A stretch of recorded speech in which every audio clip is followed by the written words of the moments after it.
Hey everybody, Alex Kazora, SteelersDepot.com, back with some Pittsburgh Steelers preview and prediction for this Week 15 game, this pivotal Week 15 game between the Pittsburgh Steelers and Indianapolis Colts, both teams 7-6. Let's talk about it. Before we start, if you guys could like this video, also subscribe to the channel and check out the site SteelersDepot.com.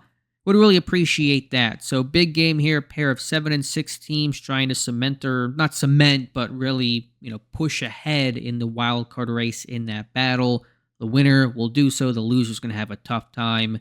The rest of the way will probably have to win out, to be honest with you, especially Pittsburgh. So starting with the Colts offense, they score. They are the 8th highest scoring offense in football, which I did not assume or think going into the season. And then certainly after they lost Anthony Richardson and turned to Gardner Minshew with all the injuries they've had to the offensive line, and Jonathan Taylor missing time, including this game against the Steelers. But they've hung in there under first-year head coach Shane Steichen. And I think Gardner Minshew, who of course was in Philadelphia last year with Steichen, has run this offense well. The biggest thing you need to know about the Colts offense is they are as RPO, as run-pass option heavy as any offense in football. It's about a quarter of their snaps overall. They have a lot of variations of their RPO game. It's not just one play. They can actually run some semi-concepts. It's not just the screen game or the slant game. They can kind of run two-man routes and curls, and they get the ball out so quick that it works well overall. So on paper, RPO is supposed to put the defense in a lose-lose. Whatever they're showing, if they're kind of playing a run-heavier look, you throw it. If they're playing too high, backing off, hand the ball off. So Pittsburgh's going to have to really deal with that well, and I don't know for sure if they faced a real heavy RPO team all season, and so that might be an adjustment for them. It's going to limit the amount of true rush opportunities for guys like TJ Watt and Alex Highsmith, who thankfully are playing. Thankfully, both cleared concussion protocol, so dealing with the RPOs is going to be top of the list for Pittsburgh's defense. Speaking of Watt, I don't want to downplay his impact, obviously, but I think he has been, by his high standards, a bit quieter lately, even putting aside the Patriots game, which was very quiet, where he may or may not have been playing with a concussion. He's got to have a big game. He's going to have a classic TJ Watt game. Yes, he's going to see attention and slides and chips and that stuff he's been seeing for most of his career, but he's going to face a rookie in Blake Freeland, replacing the injured Braden Smith. And Freeland, a good athlete. Some people liked him coming out of the draft. I wasn't as high on him.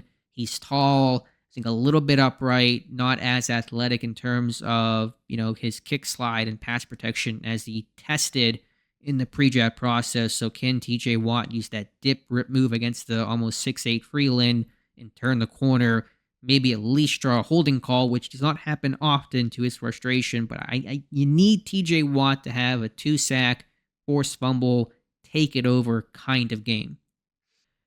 The run game will be led by Zach Moss, replacing Taylor, and although Moss is not as explosive and as big play ability as Taylor, he's been a workhorse for this offense. He's played 84 and 94% of the Colts snaps in the two games that Taylor has missed due to the thumb injury, and he's been efficient overall, averaging over 4 yards per carry. Other note with the pass game for the Colts, they got, I think, 3 solid receivers. No all-star here, but they kind of have well-defined roles. Michael Pittman, their X-receiver, their volume-type guy, more work underneath. He's not as twitchy as, say, Deontay Johnson, definitely different body types, but he's what I would call their X-receiver. Alec Pierce, their Z-receiver, their big-body blocker, their vertical guy. He's averaging over 15 yards per catch. The goes, the posts, play action, deep shots.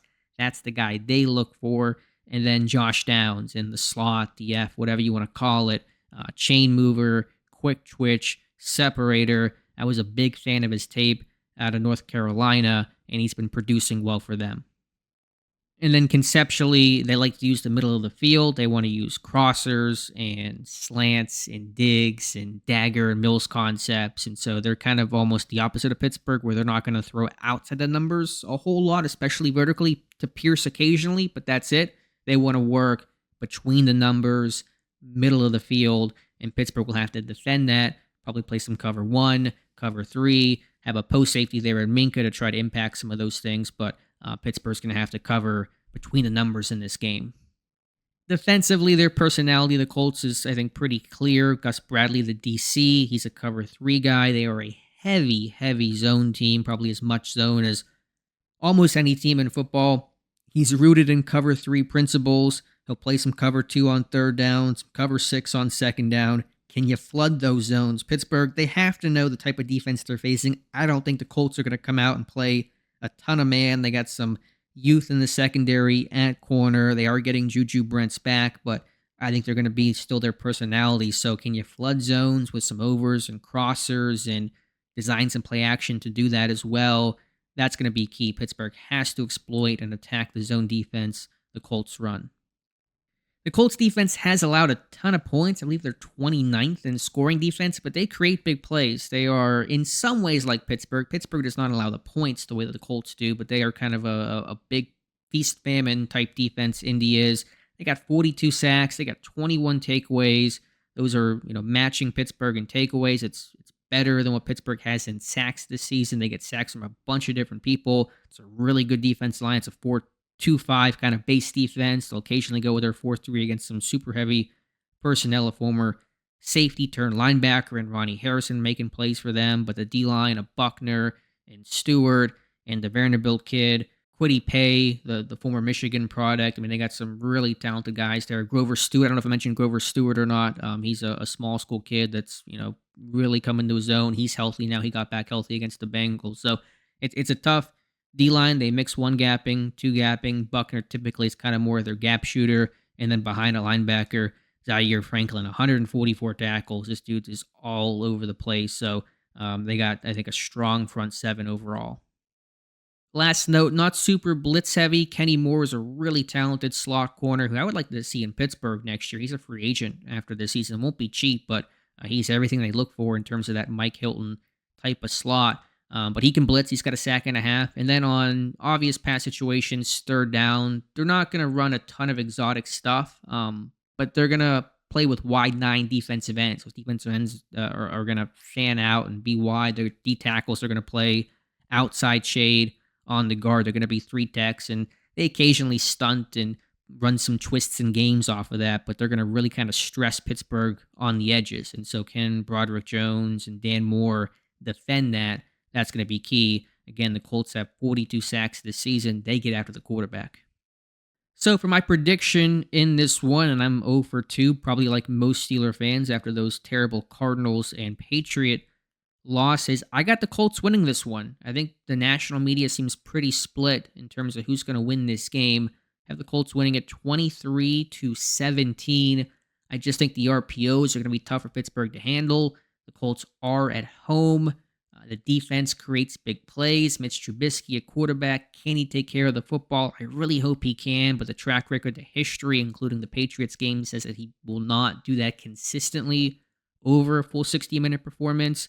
And the Colts can score. They can put up points, and Pittsburgh has struggled to do so. Now, the Colts allow a lot of points too, but Pittsburgh has not really taken advantage of any defense that's been in that position this year. The Packers, especially when they were without Jair Alexander in that game, the Cardinals, that kind of stuff. It just never has come together. So, could go either way. I did not feel super confident picking the Colts, but I will take the Colts. So, drop your score predictions in the comments below. Appreciate you guys listening. Please like this video. Please subscribe to the channel. We'll have a lot of recap and analysis for you, a post-game recap shortly after the game wraps up, and then all 22 throughout the week. Hopefully it's a win. Hopefully there are some positive things to talk about. If Pittsburgh cannot win this game, their season is in a lot of trouble. So thank you again. Please like, please subscribe, and we'll talk to you soon.